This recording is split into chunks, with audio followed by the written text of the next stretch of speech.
Hi, my name is Kamara Hawes, and in this presentation, I will be discussing the effect of density on populations. Here is the table of contents. First, I will introduce the topic, then discuss the real-world connections. I will then review 3 AP MCQs and an FRQ, and lastly, my references. First up, our introduction. In this section, we will be going over the learning target, what is population density, and the growth patterns. The learning target for Section 8.4, Effective Density of Populations, is explain how the density of a population affects and is determined by resource availability in the environment.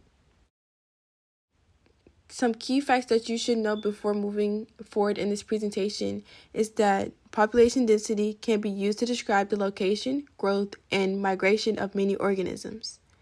There are also 2 growth patterns, logistic and exponential. And the higher the population density, the less resources there are within that population. Now, before we start talking about the effect of density on populations, we first need to discuss what exactly is population density. Population density is the number of individuals per unit area or volume. Data can be used to quantify demographic information and to access relationships with ecosystems, human health, and infrastructure. There are 2 types of growth patterns, exponential and logistic. Exponential growth is density independent. But wait, we haven't even discussed that yet. Density independent includes factors after per capita growth rate independent of population density. Some examples include natural disasters. Unlike density dependent limiting factors, density independent factors can't keep a population at constant levels alone because strength doesn't depend on the size of the population. Now relating this back to exponential growth, instead of correcting the population size when it gets too large, instead they may lead to erratic abrupt shifts in population size. Now that we have discussed exponential growth, let's get into logistic growth. Logistic growth is density dependent, not density independent, but density dependent. Density dependent means limiting factors can cause a population's per capita growth to change, usually drop within increasing population density. One example is competition for limited food among members of a population. Relating this back to the chart, these factors can lead to logistic pattern of growth in populations that have abnormal size levels that are off at an environmentally determined maximum called the carrying capacity. Majority of the time, this is a smooth process, but in other cases, the population may overshoot the carrying capacity shown in the chart. Density-dependent limiting factors include competition within the population, predation, disease and parasites, and waste accumulation. Real-world connections. As the world population continues to increase daily, greater pressure is being placed on arable land, water, energy, and natural resources. There is now a higher demand to provide a large supply of food while maintaining balance in our ecosystem. Population density can have a negative impact on our environment and natural resources. These pressures can lead to deforestation, result in overcrowding, and could lead to the destruction of the planet's ecosystem. Now we will be reviewing 3 AP MCQs and how you would go about answering these questions. Okay, now let's look at MCQ number 1. The type of population growth represented by that portion of the graph line enclosed in the bracket is most accurately termed A. Stable, B. Exponential, C. Density dependent, D. Arithmetic, and E. Decelerating. Looking at the answer choices, we haven't talked about A, D, or E, so we can go ahead and cross those out. Now we are left with B and C. Well, earlier in this presentation, we talked about exponential growth and density dependent. So, let's find the correlation. As discussed earlier in the presentation, exponential growth is related to density independent, and density dependent is related to logistic growth. So, let's relate this back to our graphs from earlier in this presentation. As we look on the left, we see our logistic. And that doesn't look anything close to the graph that we had for MCQ number 1. But if we look at exponential, it's the same. And that's because of an erratic, abrupt shift in the population size. As we look at the numbers, it went from 0 to, I'd say, about 2,500 over the span of 50 years. So it couldn't be density dependent or logistic growth, because that usually means a drop within an increase in population density, which we see here, it increased and dropped. We're looking at 1800 to 1850. We're not looking at anything after the 1850s. So therefore, the correct answer would be B. So if you got B, good job. Okay, now on to MCQ number 2. We will be using the same graph from the previous question because this is a two-part question. The question is, the graph indicates that the sheep population most likely is A, demand in excess of regeneration since fluctuations in population size occurred after 1850. B, headed for extinction because of the population explosion about 1830. C, regulated by density independent factors because there appears to be about a 10-year cycle of sharp declines in size. D, shifting from K-selected strategy to an R-selected strategy. Or E, stable after 1850 under the effects of density-dependent regulating factors. Okay, so by reading what the question just asked, we're basically looking at the graph and referring to the sheep population numbers. So let's look at the graph again. Looking at the graph, the sheep population numbers from the 1800s to the 1850s increased exponentially, all the way up to about, again, I'd say 2,250. And the last question, we already established that it's exponential growth up until this point. But what the question is asking us when we read the answer choices is what's happening after 1850. So it looks like there was a decrease, then a slight increase, then a decrease again, then a slight increase, then a decrease again. It just keeps going and keeps doing this all the way to the end of our graph. Okay, now let's go through our options. For number A, it just completely does not make sense. An overshoot is like a big arch and then like a dramatic drop. Just like how dramatic of the drop for exponential growth is. It's just one very big swoop and dramatic drop. So that wouldn't even make sense because that doesn't line up with what our graph is showing us. So A cannot be the correct answer.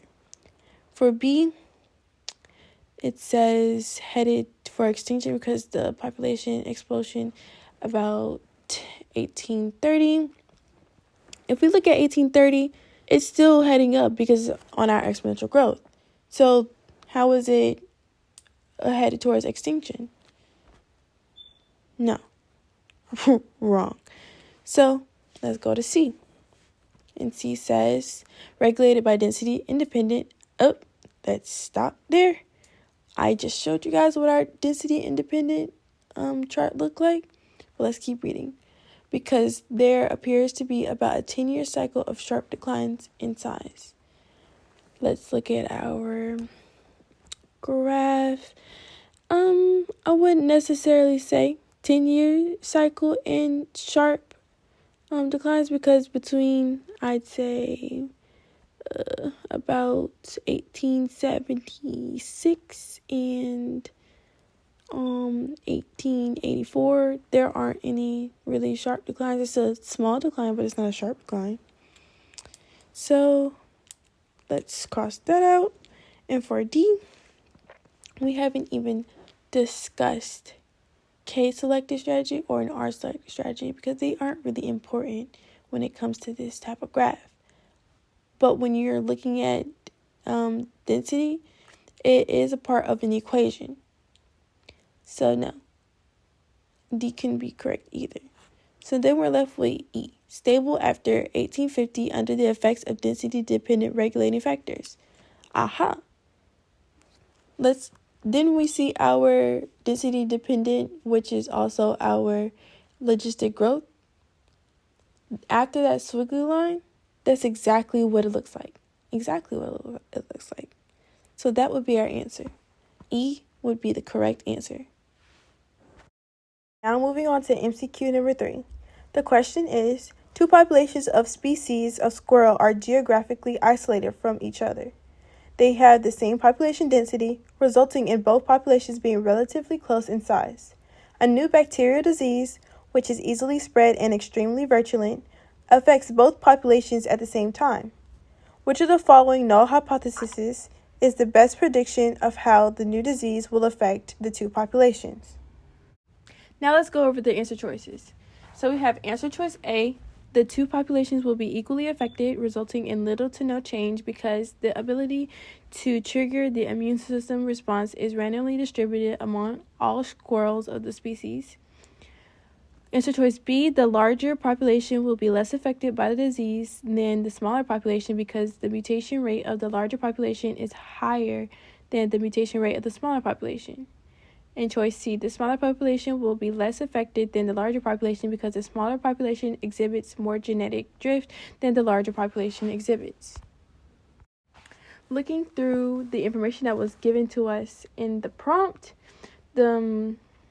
we have two species of squirrels that are genetically isolated from each other, and they both have the same population density, and they also are relatively close in size when it comes to their population. So we wouldn't really expect any major changes from that. So we have the introduction of a new disease, and it's easily spread and extremely virulent. It affects both of the populations at the same time. Now, the question is, which of the following hypothesis, whatever you want to say, is the best prediction of how the new disease will affect the two populations? So let's look at our answer choices in terms of answering this prompt. So A, the two populations will be equally affected. Yeah, because they have the same density and they are the same species of squirrels, but they're just isolated from each other. Resulting in little to no change because of the ability to trigger the immune system response, which is randomly distributed among the squirrels of the species. So there we go.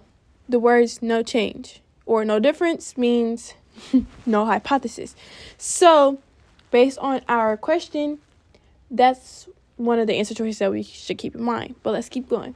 The larger population will be less affected by the disease than the smaller population because the mutation rate of the larger population is higher than the mutation rate of the smaller population. This is automatically wrong. Based off the clear statement, the mutation rate of the larger population is higher than the mutation rate of the smaller population. A smaller population would have a higher mutation rate than the larger population. If you think about it, it's just wrong. And then it mentions smaller and larger populations when clearly in our prompt it was stated that the populations were relatively close in size. So B is wrong. Next, we have C.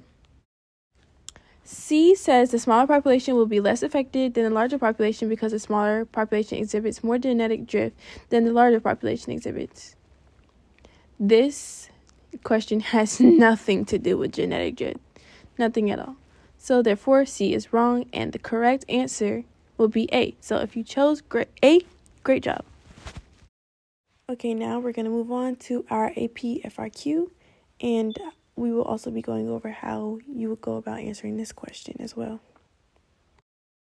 Scientists analyzed data collected over a period of years in a game reserve in South Africa to test the hypothesis that competition with lions limits the abundance of leopards in the same community. The game reserve encompasses a variety of habitats, from open grassland to wooded areas around riversand streams. It contains most of the indigenous mammal species and an adequate availability of their prey. For the most part, the leopards and lions show similar habitat preferences in the reserve. The mass of the average lion is about 3 times that of the average leopard. The scientists analyzed several factors that might influence the abundance of each population, including the sizes of the animals preyed on by each species. The table that is shown below is looking at the sizes of the prey that is eaten by the lions and the leopards. Because competition with lions might affect the population size of the leopards, scientists also analyzed data on the lion and leopard population sizes in the game reserve shown in Figure 1. And figure 1 is the total number of the individuals in the leopard and lion populations over a 6-year period, comparing the estimated population size and over the span of 6 years. Okay, now the questions. First, describe what scientists mean when they refer to an ecological community such as that shared by the leopards and lions. Next, which is B, using the template, construct an approximately labeled graph to represent the data in Table 1. Based on the data, determine the most common size of the leopard's prey animals and the most common size of the lion's prey animals. Okay, next is C. Based on the data in Figure 1, describe whether or how the size of the leopard population appears to have been affected by the lion population over the period for which data were analyzed. The scientists also estimated the consumed biomass of the prey animals of the leopards and lions. They estimated that the lions annually ate a total of approximately 175,000 kilograms of prey animals. This included approximately 110,000 kilograms of very large animals. Calculate the nearest whole number, the percent of total biomass eaten by the lions that is composed of very large animals. And last, we have D. Based on the data in Table 1 and the biomass of the very large animals eaten by the lions, predict the likely effect on both the lions and leopards if the availability of the large animals becomes limiting in the reserve. After analyzing the data, scientists claim that the leopards and lions coexist in the reserve through the use of niche partitioning. Use evidence from the data provided to support the scientists' claim. Okay, so looking back at the reading, it talks about how the leopards and lions coexist in the same community and everything. So when you go back to the question, it's asking you to describe what scientists mean when they say refer to an ecological community such as that shared by the lions and the leopards. They're basically asking you to describe the ecosystem that they live in, that they coexist together. It's a very straightforward question. Okay, now for part B. Here they're asking you to use a template to construct an approximately labeled graph to represent the data in Table 1. Based on the data, determine the most common size of the leopard's prey animals and the most common size of the lion's prey animals. Okay, so in this question, they're asking you to use the information from Table 1, and the information in Table 1 includes the different sizes of the prey that has been eaten by the leopards and the lions. They want you to use this table to create a graph.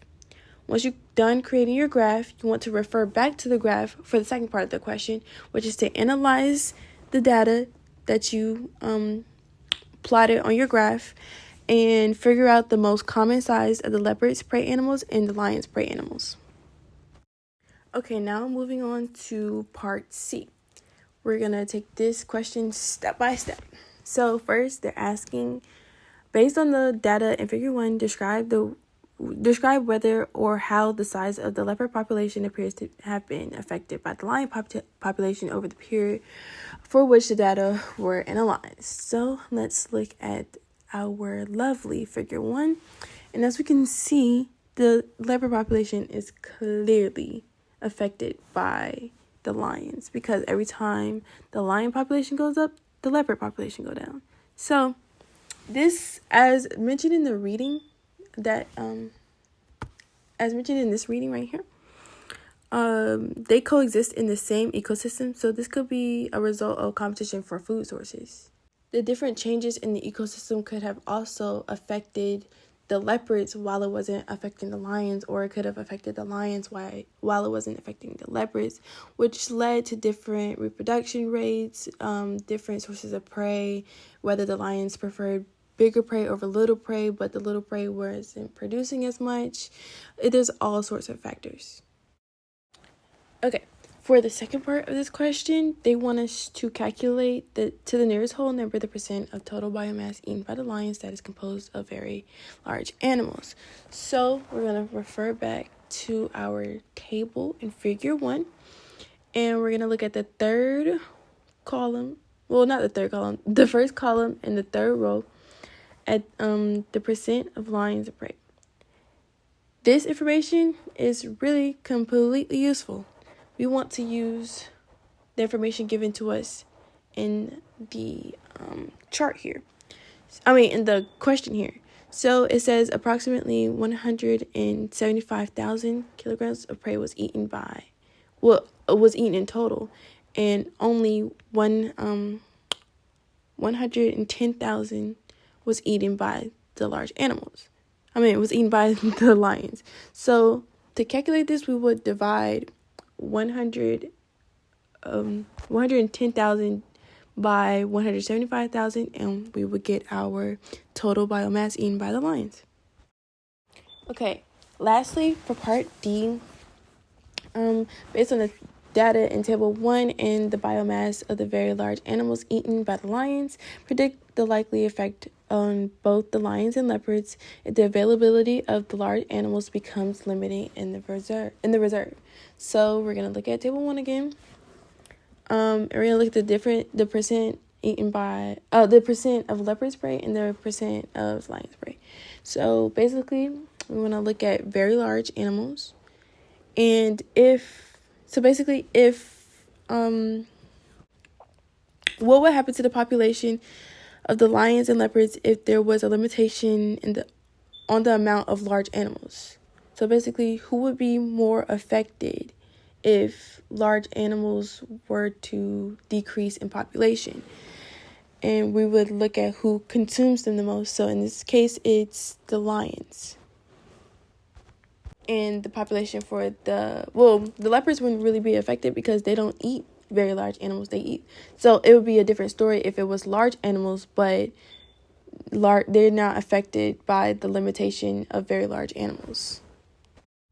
Okay, and then for the last part of part D, after analyzing the data, the scientists claim that the leopards and the lions coexist in the reserve through the use of niche partitioning.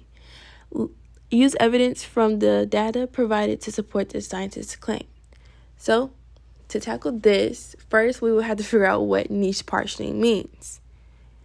Niche partitioning or niche separation refers to the process by which competing species use the environment differently in a way that helps them to coexist. So basically, what do the lions and the leopards do in order to live in the same environment peacefully? Okay, so to answer this question, you would need to look at the reading at the beginning of the FRQ just to pull out information that the scientists mentioned, and also look at the data table.